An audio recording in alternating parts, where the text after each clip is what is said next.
We just got off stream watching UFC Fight Night Qatar, Tsarukyan versus Hooker. I feel like first and foremost, I should just come out and say thank you guys for all the support that you've been showing to my most recent uploads. The channel is growing like crazy. Like, we can't be tamed. This is going straight to the top. Beowulf MMA is going to be the #1 MMA creator in this space very soon. So invest in my stock, buy my stock early, so you can claim seniority whenever this becomes as large as I envision it becoming. This is what I would consider to be the best MMA community that any single content creator has constructed across any platform.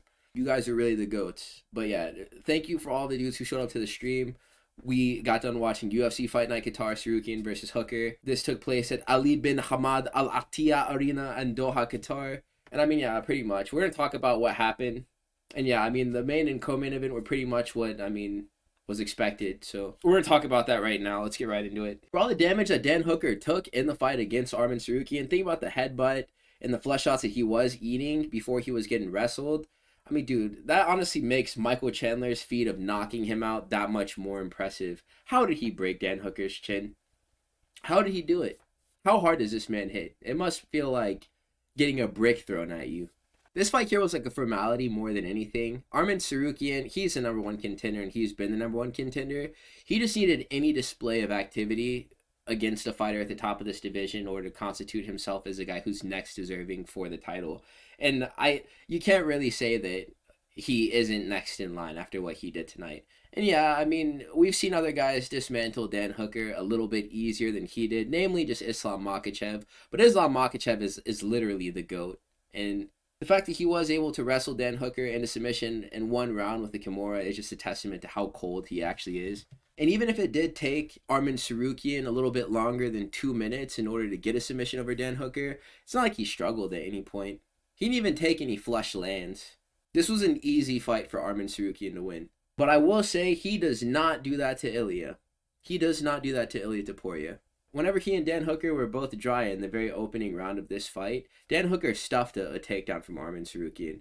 So it's not like ARMAN TSARUKYAN is just like this crazy wrestler who can take anyone down. Islam Makhachev is definitely on that level above him. There's levels amongst like the tiers of grapplers amongst the top ranked fighters in each of these divisions. And ARMAN TSARUKYAN, he's close to the top. He's about like Oliveira's level. And to me, I think that Islam Makhachev and Ilia Topuria are at the pinnacle of grappling in this division. There's a level above ARMAN, and Ilia and Islam are there. And yeah, ARMAN TSARUKYAN did eventually get to work into a position where he could take down Dan Hooker, and it was really easy to do it over and over again once he did it once. But Hooker isn't a guy who's historically had the greatest knowledge of positions or aptitude whenever it came to keeping himself safe on the ground in previous fights. Dan Hooker is really just like a top 5 gatekeeper. He's not even in the top 5 anymore after they shifted the rankings around. That was just like a failsafe in case ARMAN TSARUKYAN somehow blew this, like lost a decision or something. Because if Dan Hooker would have kneed his chin off, then he would be the guy getting the title shot, which would have been so funny. But this was just so that ARMAN TSARUKYAN could get a win over a guy who's at a decently high ranking in this division, just so that we could cling to that and be like, yeah, well, I mean, he did beat Dan Hooker most recently, and he took no damage. So if Ilia Topuria did want to defend his title in January, ARMAN TSARUKYAN is the guy for that. I'm not really moved by this performance, though. I think that he did something that many other contenders at the top of lightweight could do to Dan Hooker. I'm not going to be super critical and nitpicky over the performance that ARMAN did give us just because it made it out of the first round. Dan Hooker looked like he headbutted a belt sander, so point taken. ARMAN TSARUKYAN, I'd kind of warmed up to the dude and understood that he actually was pretty good before this. I used to hate on him in the past. He deserves the next title shot. There's not really much I can say anymore to dispute that. So, I mean, put him Ilia Topuria. This next fight here, I'm not even going to fake hardcore it up and be like, wow, this was a crazy fight. Whoa. I mean, off of the strength of the accomplishment that Ian Garry did notch in beating Belal Muhammad by decision, if you want to do some MMA math to justify him getting the next title shot, it's this, right? Carlos Prates beat Leon Edwards. Belal Muhammad beat Leon Edwards to become champion. He deserves it more than Carlos Prates because he also has a win over Carlos Prates too. So it's like double jeopardy. Michael Morales beat Sean Brady. Belal Muhammad has a TKO win over Sean Brady. And he was the #1 contender before Jack Della Maddalena lost the belt. Now he's like the #2 contender. Ian Garry just beat him by decision. He should be #2 behind JDM JDM just lost to Islam Makhachev. That should make Ian Garry next to fight for the belt in terms of the rankings. And all he really had to do in order to accomplish that was win a fight against Belal Muhammad. But I would have really have liked to seen Ian Garry take a little bit more risks and try to go for a finish against Belal Muhammad, because I do not think that Islam Makhachev is just going to allow Ian Garry to kite him around the octagon and play range without attacking a double leg or getting into a clinch that he can advance to get a takedown on Ian Garry. Something that I acknowledged in this fight is that Belal Muhammad is not the best offensive wrestler. I mean, potentially even grappler in general, because Leon Edwards was taking that guy down. But back to what I'm talking about, the offensive grappling, it's not like Belal Muhammad wrestling, like whoever he tries to take down, he can take them down. There's a lot of dudes in this division that Belal Muhammad just can't take down, or that he has to work super hard in order to get down to the ground, and then he can't control them there. If we're talking about Belal Muhammad as like this overbearing top pressure guy in the grappling, and oh wow, what a wrestler Belal Muhammad is, he's not that guy. And he failed every single takedown against Ian Garry. And yes, that is an uphill battle that he was fighting in terms of the frames of both fighters, but Islam Makhachev is creative and he's really strong. So he could elevate a single leg in the corner of the cage, and he could do a judo sweep while the fighter is picked up in the air, right? To the point where they can't regain their footing. Belal Muhammad just level change and locks his hands and tries to pull fighters off of the cage. And whenever that doesn't work, he's a coughing baby. And Ian Garry had completely subdued his wrestling offense by mitigating it with his takedown defense. And on the feet, we didn't get any knees. He was throwing high kicks earlier on in the fight, but then he just stopped doing that. He was mainly just sticking behind his jab, and it was working, but Ian Garry is not going to be able to always get away with outskilling his opponent. It just depends on the matchup and whether or not he's stronger than the guy that he's fighting in their strong suit. And tonight, I think he's a better grappler than Belal Muhammad. We've definitely overstated the wrestling ability of Belal Muhammad, and he's most certainly a better striker than Belal Muhammad. But whenever all things are considered, like the power and the striking, right? His ability to hurt people with his hands, the threat of the range as well, because he's able to create this dead zone with his reach. Belal Muhammad really didn't do anything better than Ian Garry on paper from a skill standpoint. But Ian Garry is quickly turning into a decisionator, which is like kind of disappointing, man. Because whenever he did first introduce himself to the UFC, he was getting some wicked finishes. And it was a show. Now it's just kind of like, Ian Garry's matched up with this other high-level dude. Probably wins a decision, and he does. And it's just like, all right, well, guess I'm just going to go to the gym now. Very forgettable performance. It's not like Michael Morales where like somebody dies, right? But he deserves it more than Michael Morales. There's not really much we can say in the way of like trying to deprive him of fighting for the belt. I think that Islam beats all of these guys, dude. If Ian Garry lets Makhachev close enough to his leg to actually like capture it and then raise it up to his hip, he's getting taken down. I don't care. I think this kind of closes the chapter on the welterweights from the Usman era. Because Belal Muhammad was like the last one left. Covington, Usman himself, Leon, Masvidal, Burns, all those guys are out. It's done. And then there was Belal. He was the last bastion between the old gin that's fully shuffled out of the deck at this point, and then the new guys who are here to stay. I think the welterweight division is in a really healthy place right now. The top 5 contains people who should be there, and Islam Makhachev is going to have a nice resume of defenses on the basis of who would be next for him to fight. I think he's funny as hell for calling out Usman, though, who like does not deserve it. That guy beat Buckley, and he needs to fight with somebody else before he has that claim. Him versus Shavkat would be a good fight. You could even do like Shavkat versus JDM, but I mean, I don't know. Have Jack Della Maddalena fight down. Yeah, I mean, Ian Garry wins the decision. No cherry berry, no finish. I mean, very forgettable fight, if I do say so myself. You want to talk about a fight that's not going to be easy to forget, though. Volkan Oezdemir versus Alonzo Menifield. We finally got it, you guys. We finally got another Golden Freddy's KO live on stream. How happy I was to see Alonzo Menifield assume the Golden Freddy pose after he was placed in the suit by Volkan Oezdemir. Volkan Oezdemir hitting the time emote is what it never gets old. It never gets old. I never get tired of seeing Volkan Oezdemir hit the quick time emote. It always hits, man. There's something about it. It's like looking at a double rainbow. Volkan Oezdemir came out very wide guard, wide stance, heavy pressure on Alonzo Menifield, fires a big overhand, like a lead overhand, misses with that shot. Alonzo Menifield responds with like a very short hook on the inside. It hits Volkan Oezdemir and he wobbles. And I was like, no, man. Don't tell me. But Volkan Oezdemir, whenever he starts comboing, he just looks so good. He has some of the best looking boxing combinations in this weight class. Whenever he starts letting his hands go, it's like, it's really nice, dude. He's very accurate with his hands, and like the power of Volkan Oezdemir, I can't overstate it enough. And I knew Alonzo Menifield was food as soon as he started trying to like rope-a-dope against the cage. And the shots just kept on coming from Volkan. You have to retaliate with some really meaningful offense against Oezdemir in order to get him off you, or else he's just going to keep on throwing shots at you and stalking until you get knocked out. So, I mean, this was beautiful, man. This was exactly what I was in the mood to see post Alonzo Menifield winning two very boring and uneventful fights against up-and-coming guys who ended up not being who we all thought that they were. Volkan Oezdemir, I think the world of him, and I got to be vindicated in expecting him to finish this fight in round 1 via knockout, and he did. My boy, no time Oezdemir. That's a mythical fighter. Jack Hermanson versus Myktybek Orolbai. I made an inaccurate prediction here. I thought that Hermanson would be able to use his mobility to stay on the outside, and that him weight draining down to 170, as long as he could actually make the weight, wouldn't be as punishing as it ended up being for him. I mean, he looked okay in the early going of this fight, but Myktybek Orolbai was just putting hands on this dude, and he was a lot faster than Jack Hermanson. Jack Hermanson's defense was just to raise a high guard and to pull straight back. I mean, he was moving well, and I guess he was landing some pretty decent shots too, but he was missing because Myktybek Orolbai was just fast in his defense and fast in his offense as well. And draining all that weight definitely did really nasty things to his durability.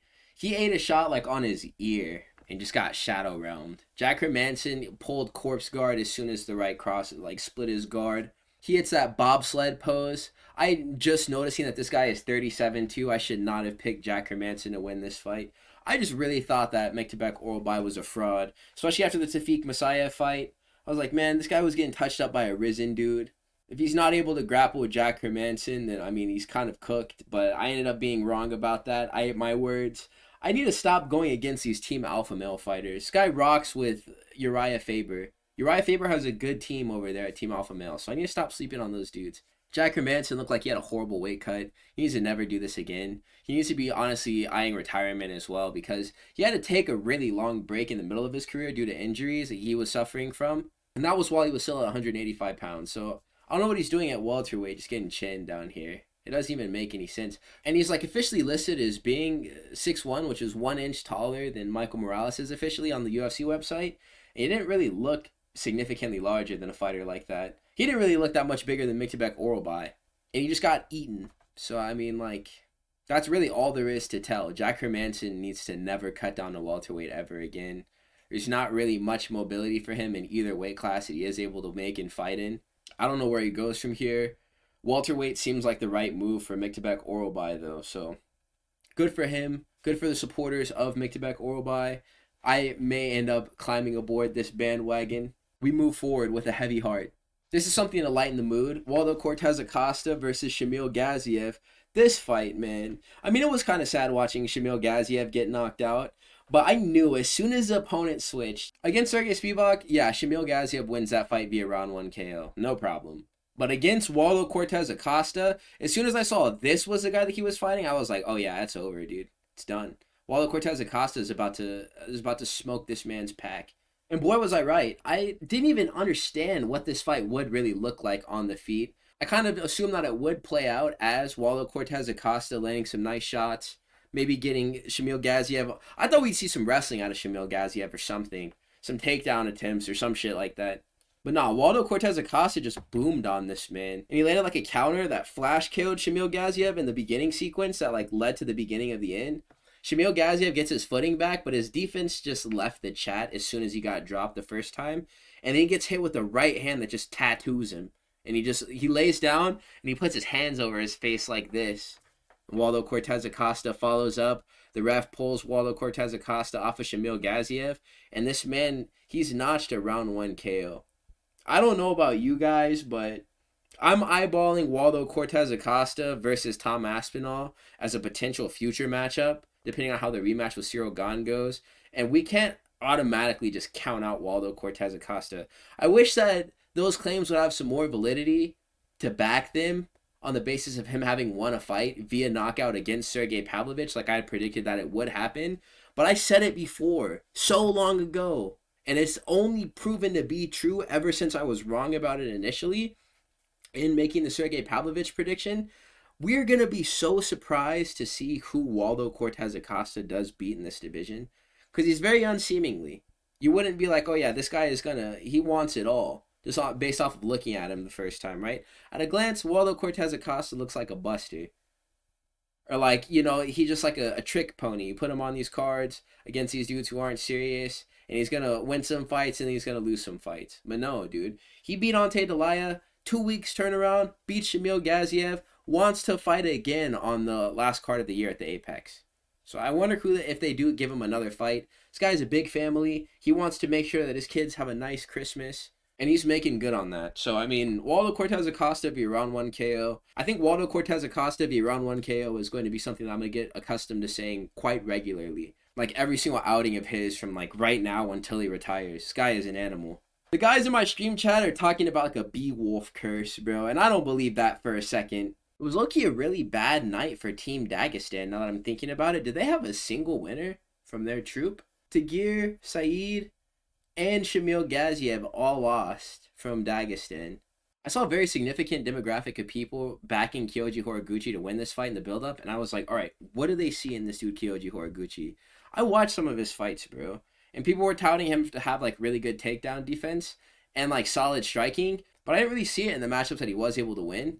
I guess a mistake of mine is that I hyper-focus on his losses, like the fight he had against Patchy Mix, or the fight that he had against Tenshin Nasukawa in kickboxing, or the first fight that he had lost against Kaya Sakura as well. And I saw 40 fights at the age of 35, and I was like, dude, this guy has spent himself. He has way too much mileage on him for me to pick him against a fighter like Tagir Ulanbekov. Number 11 ranked in the flyweight division, And then Kyoji Horiguchi comes out and gives this man Tagir death by 1,000 cuts, which just, it blew my mind the way this fight ended up going. Kyoji Horiguchi was able to accomplish a round 3 submission over Tagir Ulanbekov by staying consistent and outputting consistently, even if his offense wasn't the most meaningful from the start, which it wasn't.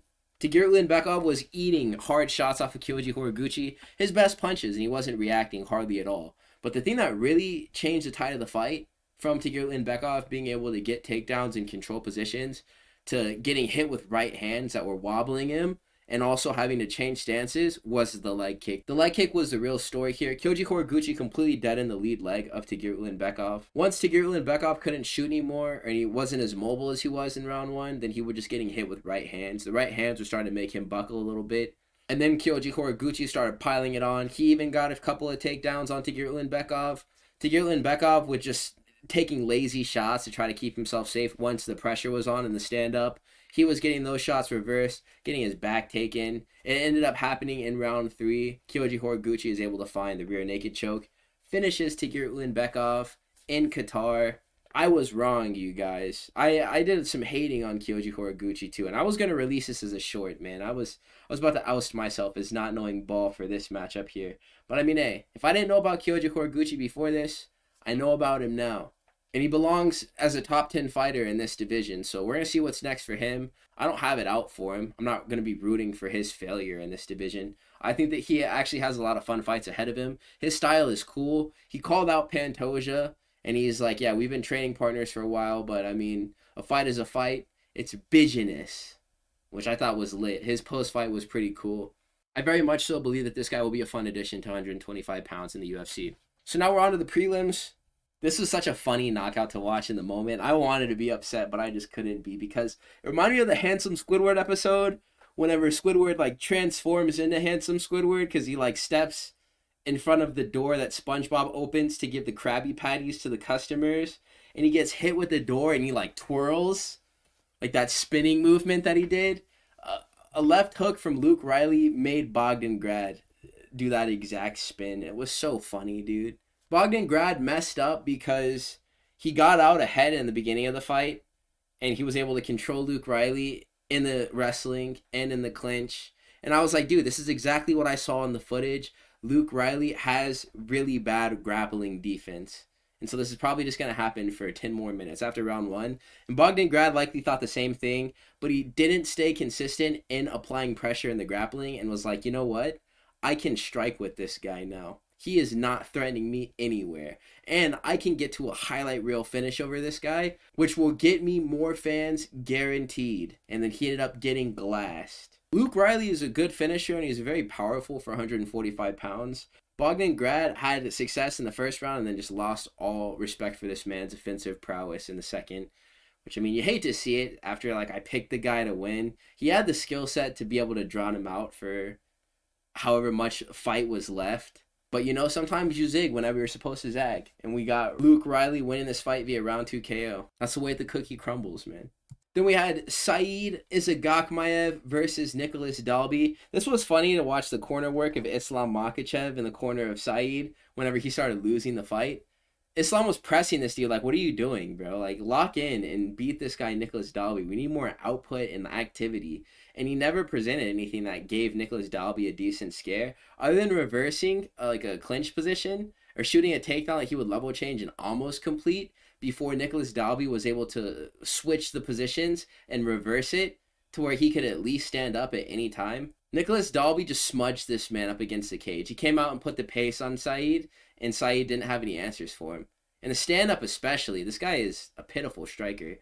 He's not much of a wrestler either. I knew I wasn't tripping. I watched the Eagle FC fight with Said fighting that Carlson Harris dude. The one who put on a really bad fight was Santiago Ponzinibbio like 2 years afterwards. And I saw this man getting Darce choked in that fight. And I was like, nah, man. Even though Nicholas Dalby is 41 years old, I am going to select him to beat this Said Izagakhmaev dude. And I didn't end up being wrong about that. So, I mean, little victories, right? Little victories.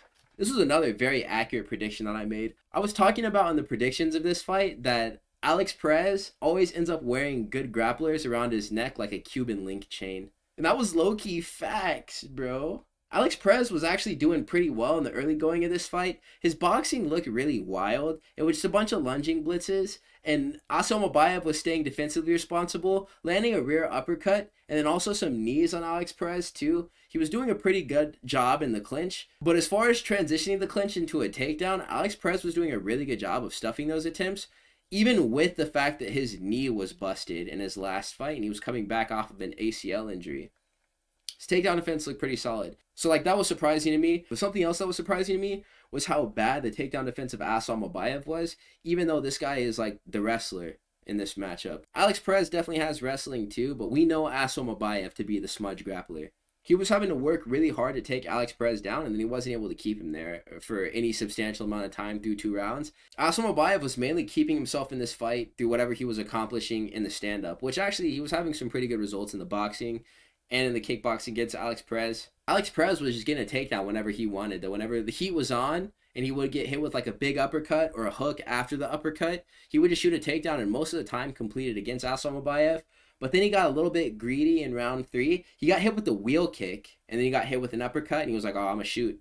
So he gets on the single leg and he elevates the single leg and Almabayev just jumps on this man's head and pulls a guillotine right there while Alex Perez is standing. And he taps while he's hunched over. It was pretty lit. So Almabayev does win this fight via round 3 sub. He finally gets a stoppage against, I mean, this is number 7 in the division. So I can't say what's next for Almabayev, but I had said before that I would be interested in watching Alex Perez fight with Charles Johnson. I think that's the fight to make at this point, if you're not going to cut Alex Perez, because it's been a minute since he's won a fight at this weight class. So there's not really much I can say about this. I mean, Abdul Rakhman Yakaev just came out and absolutely beat the crap out of Raffael Cerqueria.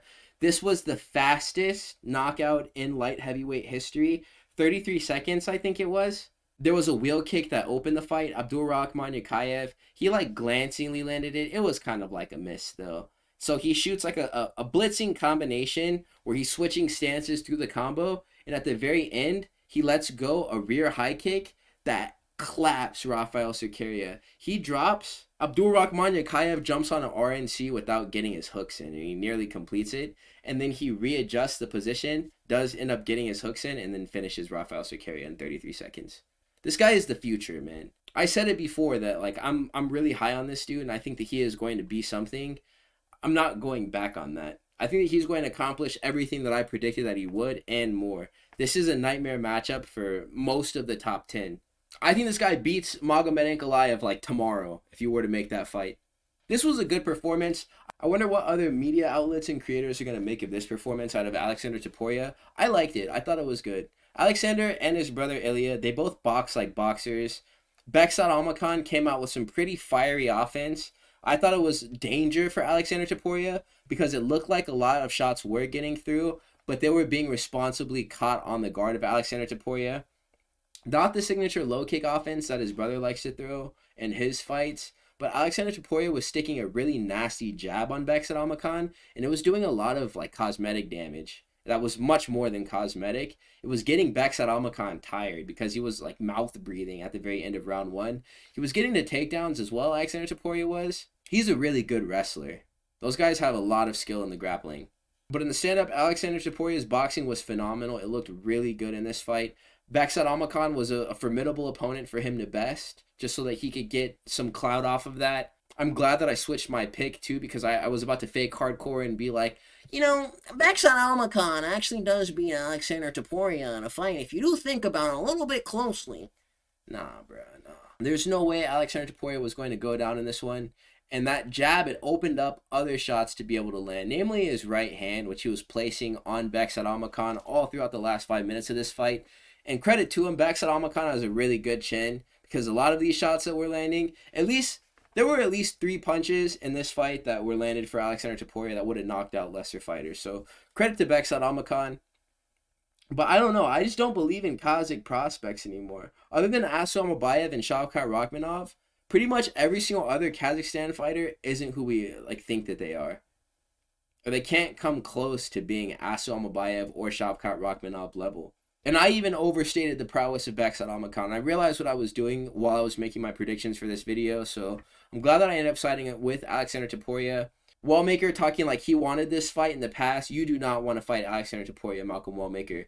But the Professor Finesser, Ethan Ewing versus Alexander Topuria, that's a good fight, and I'd be interested in seeing that one. Let me know what you guys think in the comments who wins that matchup. Alexander Topuria wins this via decision, but I mean, it was very one-sided. Ryan Loder versus Ismail Nardiev. You want to talk about a fake hardcore pick? I picked Ryan Loder thinking that he was actually going to be able to enact a wrestling game plan in this fight. He came out and he got hit with some really hard and stiff shots by Ismail Nardiev, and he just smiled at Ismail Nardiev and like waved him on. Like he could just eat those all night. Ismail Nardiev just stayed on his boxing and he just kept on phone booth exchanging with Ryan Loder, while Ryan Loder only like hand fought. He didn't even launch any like meaningful offense of his own.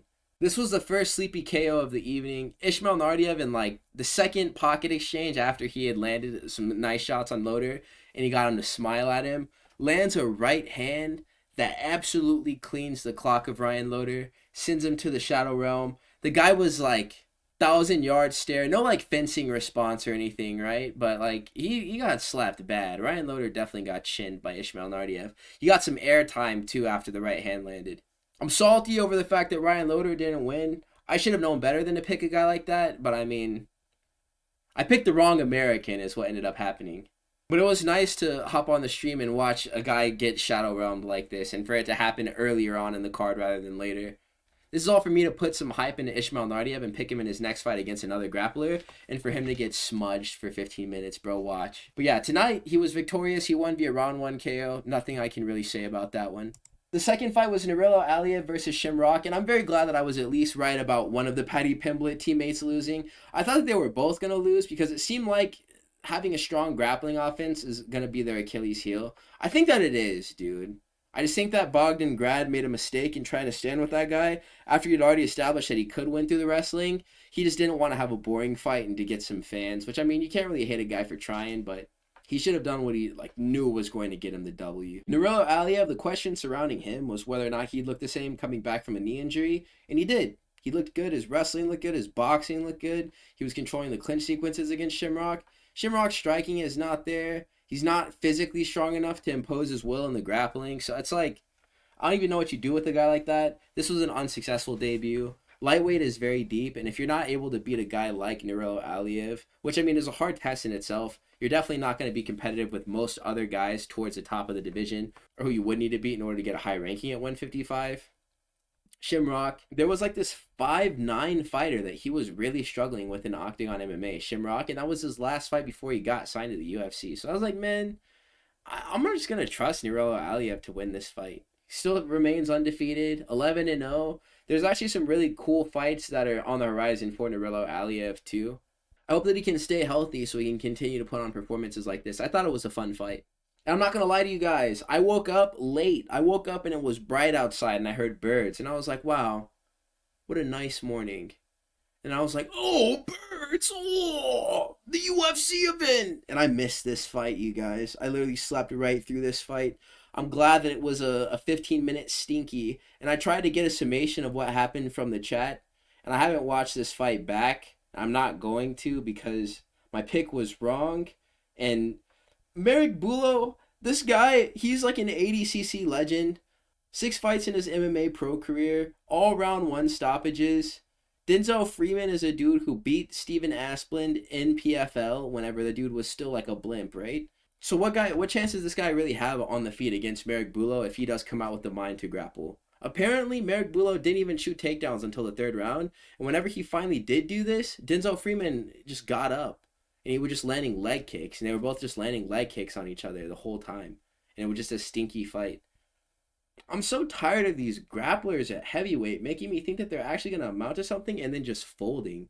Like, when am I going to learn my lesson? From Marcus Buchecha all the way up until now, I keep on putting my faith in these grappling-ad dudes at 265 pounds.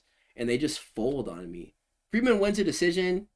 I mean, we didn't get a prospect out of this fight. I thought we were going to get like a prospect or a guy that we could all rally behind out of this matchup. But nah, man, we just get another blob who's going to get chinned by some other dude who's coming up. Heavyweight is a mess, bro.